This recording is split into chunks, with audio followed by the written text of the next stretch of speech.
I'd like to make a direct appeal to Londoners to urge you not to take to the streets to protest over the coming few days. Let me explain why. I stand with the millions of people around the world who are saying loud and clear that Black Lives Matter. This moment must be a catalyst for systemic, lasting change to tackle the racism, inequalities and discrimination that Black people still face today in this country and around the world. Londoners from all ages, races and backgrounds have been coming together to protest against racial injustice and structural racism. And it's clear that the majority of the protesters have been peaceful. However, I'm extremely concerned that further protests in central London could only risk spreading COVID-19, but lead to disorder, vandalism and violence.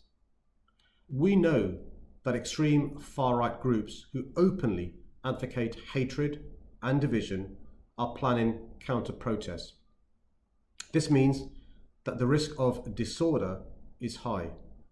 Be in no doubt, these counter-protests are aimed at provoking violence. Their only goal is to distract from and hijack this important issue. That's why staying home and ignoring them is the best response this weekend. I want to be clear, any violence or criminal damage from anyone is always unacceptable and will simply not be tolerated in our city.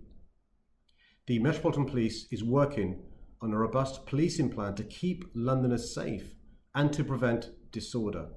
Together with our partners, we're ensuring that key statues and monuments at risk, including the Cenotaph, Winston Churchill and Nelson Mandela, are covered and protected. Our police officers are under growing pressure and strain. Over 60 officers have already been injured, having worked under extremely difficult circumstances to safely police protests, all at a time when COVID-19 still poses a grave threat to them and all our communities.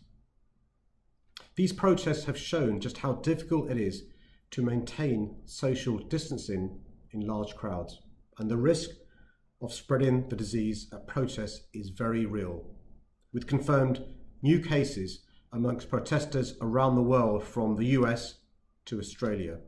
I fear we could see the same here. So please, for yourselves, for your family members who may be vulnerable to COVID-19, and for the wider cause, I urge you to stay at home over the next few days and to find a safe way to make your voice heard.